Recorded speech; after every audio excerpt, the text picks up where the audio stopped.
जब से लौटी के नहीं आए और कुब जाने कन्हैया बिलमाए गए। जब से लौटी के नहीं आए कुब जाने कन्हैया बिलमाए गए।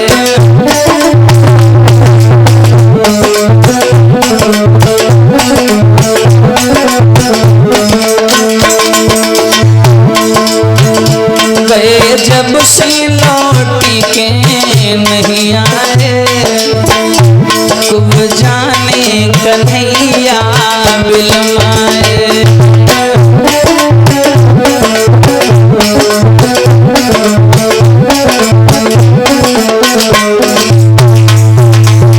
ए भैया अरे कुंजन कुंजन बन बन ढूंढो कुंजन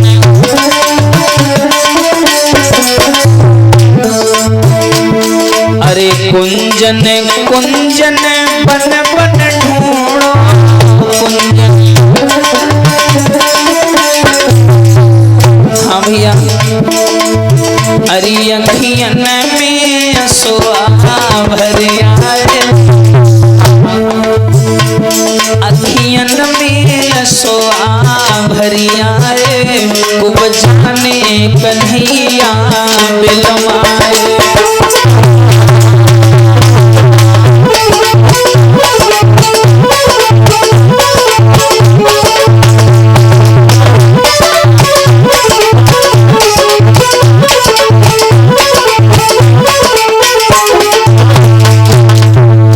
और क्या बोले हैं बालाएं वृंदावन की।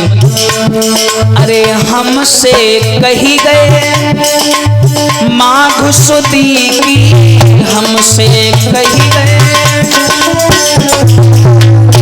हाँ भैया सावन के महीना नियरा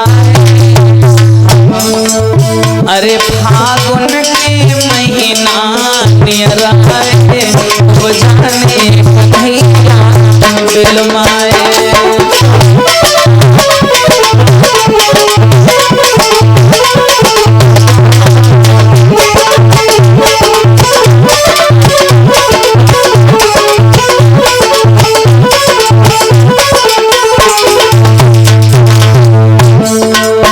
कितना सुंदर भाव है बालाओं का। अरे पवन बसंती अरे डोलन लागी पवन बसंती पवन बसंती डोलन लागी पवन बसंती। हाँ भैया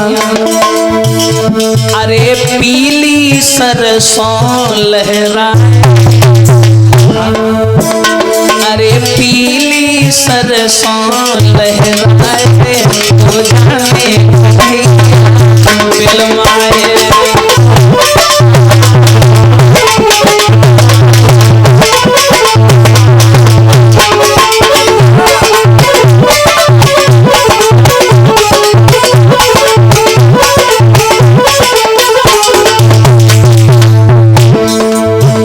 गए जब से लौटी के नहीं आए और कुब जाने कन्हैया बिलमाए।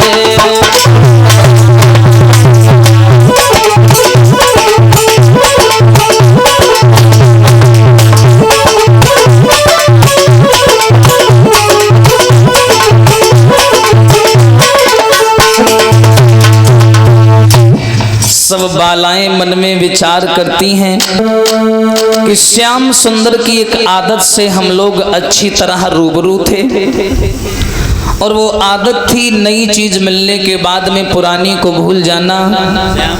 उसे संसार में कोई नहीं पकड़ पाया है बालाओं। वो गया है द्वारिका का राजा बन गया है। भलाई इसी में है कि उसी के नाम का आश्रय लेकर के उसका गुणगान करो, वो लौट करके यहाँ वापस आएगा इसकी उम्मीद लगाना बंद कर दो। यही भाव उमड़ आया गोपियों के अंदर। जब ये भाव उमड़ आया मेरे भैया, इधर भगवान श्याम सुंदर रह रहे हैं कहाँ? द्वारिका में।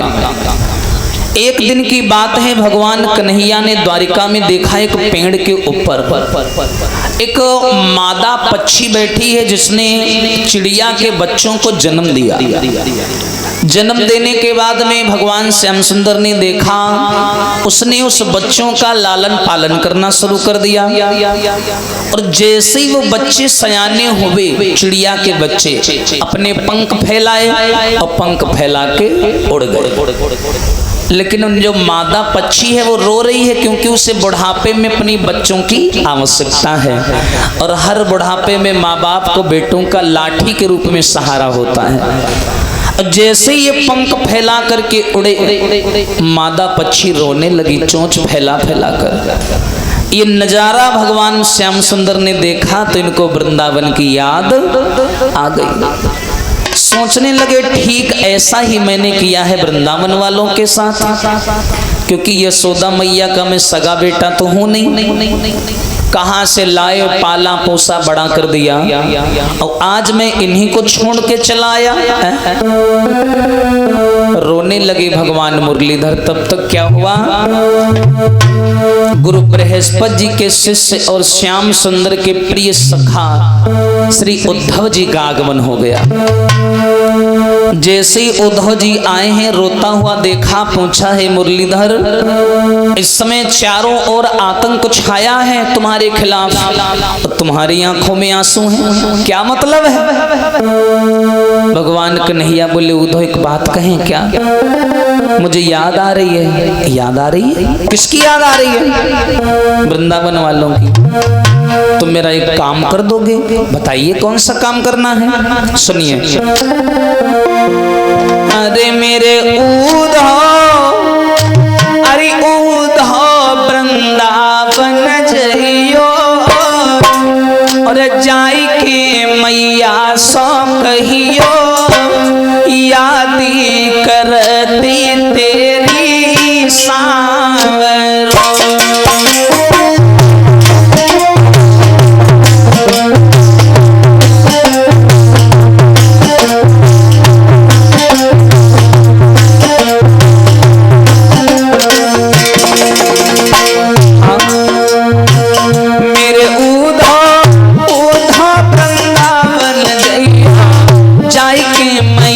सो कहियो, यादी कर तू तेरी सांवरो।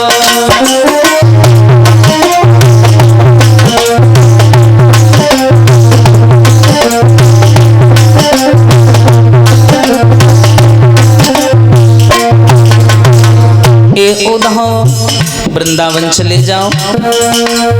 वृंदावन की कुंज गलन में मेरो मनुआ जो में,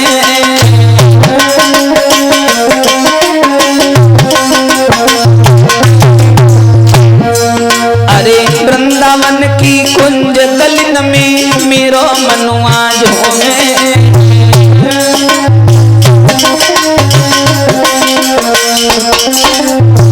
और सुनिए, वृंदावन की लता पता सब मेरो मुखड़ा चूमे। उद्धव ने कवई में जइयो, जाई के राधा सो कहियो, यादी कर तू तेरी सांवरो।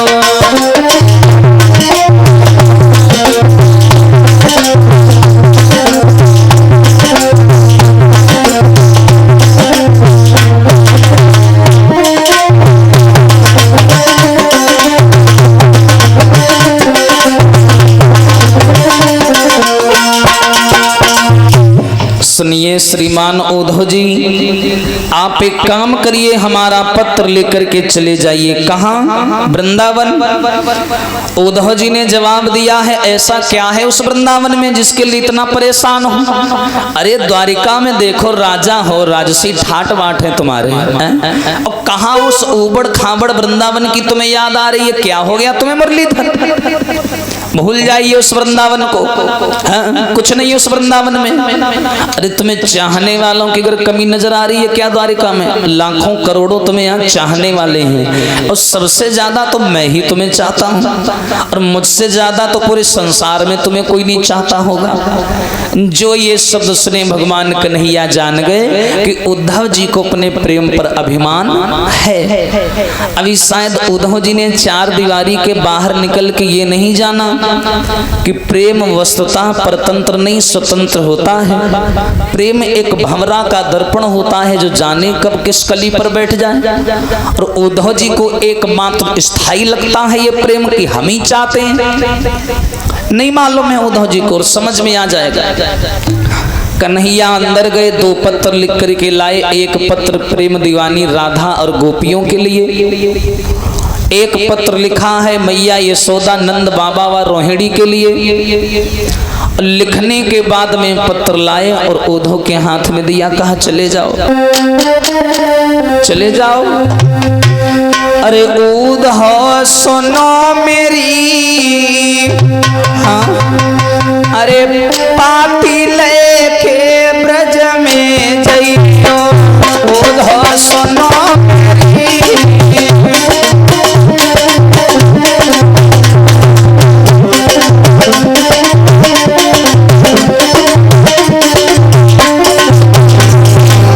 सुन रहे हो ना? हाँ, चले जाओ। कहाँ? वृंदावन। अरे पल पल याद राधा की आवे,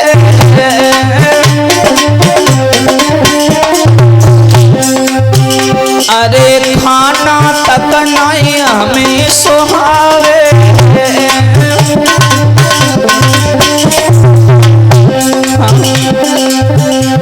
के सबसे झूठ कही, के सबसे झूठ कही, और पाती लेके ब्रज जइयो, उद्धव सुनो मेरी।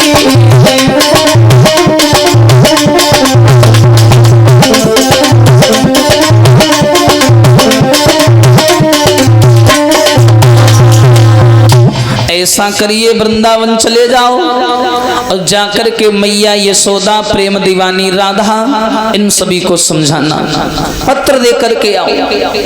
आज भैया नहीं माने भगवान कन्हैया, उद्धव जी को पत्र दिया, उद्धव जी जाने लगे। कन्हैया बोले ऐसे ना जाओ। बोले फिर कैसे जाएं?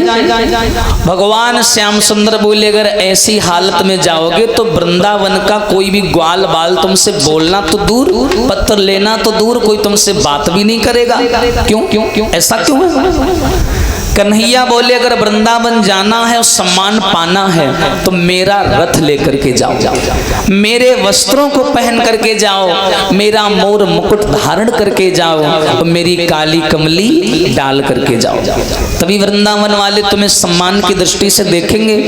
ऐसे तुम्हें अनजान आदमी समझ के वायु की तरह तुम्हारे पास से लोग निकल जाएंगे, पर कोई तुमसे बात नहीं करेगा। जो ये शब्द सुने हैं उद्धव जी एकदम मन सा बनाए हुए, मुंह सा बनाए हैं, निराश हैं कि ऐसा क्या है उस वृंदावन में, मुझे भी देखना है। तो कन्हैया इतना व्याकुल है वृंदावन के लिए। आज उद्धव जी ने दोनों पत्र लिए, रथ में बैठे और वृंदावन की ओर चल दिए। जैसे ही भैया वृंदावन में कदम रखा तो उद्धव ने क्या देखा कि वृंदावन ऐसा लग रहा जैसे बसंत के मौसम में पतझड़ से पत्ते नहीं गिरते हैं, उजड़ा हुआ वृंदावन प्रतीत होता है। उद्धव विचार करते इस वृंदावन को हो क्या गया है? ऐसा लग रहा है जैसे वृंदावन में किसी ने हमला करके वृंदावन की संपत्ति को नष्ट कर दिया हो, जिस संपत्ति के बिना सभी नागरिक भूख प्यास से व्याकुल हैं। सोचते हैं उद्धव जी क्या हुआ है इस वृंदावन को, ऐसा क्या चला गया वृंदावन से?